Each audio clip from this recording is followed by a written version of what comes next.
Humans are wired for deep connection, yet we spend an enormous amount of energy pretending we don't need it. We build elaborate facades of cynical detachment to keep others at arm's length. Psychologists call this preemptive emotional shielding. By deliberately lowering our expectations and projecting indifference, we try to build interlocking structures in our mind to avoid the pain of loss. We see an exact application of this in a recent personal document. The author begins by claiming they prefer things a little less sweet, describing their own disposition as namkeen. Namkeen is a Hindi word that translates directly to salty or savory. This salty label operates as a calculated defense.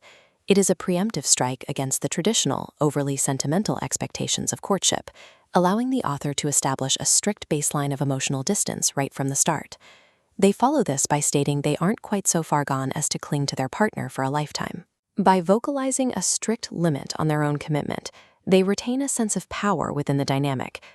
But immediately there is a caveat. They admit to being, quote, just a bit fond of embracing. That slight pivot reveals the foundational crack in their armor. The lingering desire for physical closeness betrays the detached persona they just finished building. This opening stance reveals a profound fear of complete surrender. The author has constructed a fragile baseline of apathy that is highly susceptible to shattering the moment an external force applies the right pressure. That pressure arrives in the form of an unexpected crisis. The author discovers their partner is physically ill, a fact compounded by the reality that it takes time for this distressing information to even reach them. This time lag in communication acts as a psychological amplifier. When critical information is delayed, the brain rushes to fill the void, spinning up worst-case scenarios and severe anxiety before the actual facts are fully known. The author is then hit with a stark realization of their own physical limitation. They explicitly note that they cannot cross the distance to sit by their partner's side or provide direct medical comfort.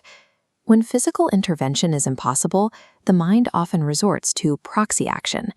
Proxy action is a psychological response where a person substitutes a blocked physical movement with obsessive, continuous mental rituals to regain a sense of agency over a situation.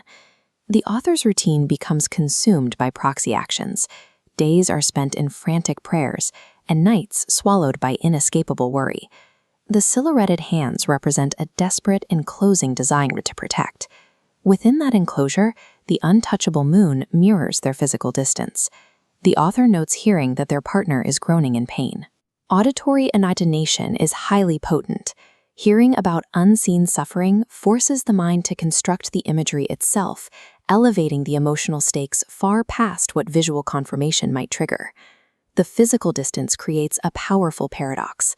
The sheer helplessness of the situation strips away the salty persona and leaves the author in a state of desperate vulnerability. Stripped of their defenses, the author is left with sudden clarity. The crucible of anxiety exposes the partner's true value, bringing a hidden level of devotion to the surface. This diagram shows the resulting state of attention focus. The author states explicitly that since looking into this person's eyes, no other individual or thought has entered their mind.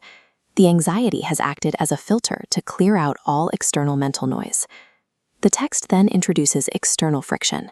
The author notes that society, the surrounding crowd, perceives the partner as being excessively proud of their own beauty. But the author rejects this outside opinion. They point out that these onlookers are entirely ignorant of the true status of their gatherings. Societal perception is irrelevant to the internal reality of their bond. They offer a final validation, asserting the mirror is not at fault for the partner's pride. They recognize that the beauty is genuine, enduring, and ultimately entirely beyond the capacity of language to describe. The author concludes their love has become mukamal.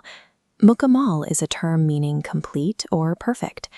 This state of total cognitive certainty only becomes possible once the ego's protective barriers have been fully dismantled. True devotion requires an intellectual and emotional concession. The initial salty defense was merely a temporary construct, waiting for the exact right person to break it down. By the end of the text, the author willingly abandons their armor, leaving themselves entirely at their partner's mercy, a state they call meharban,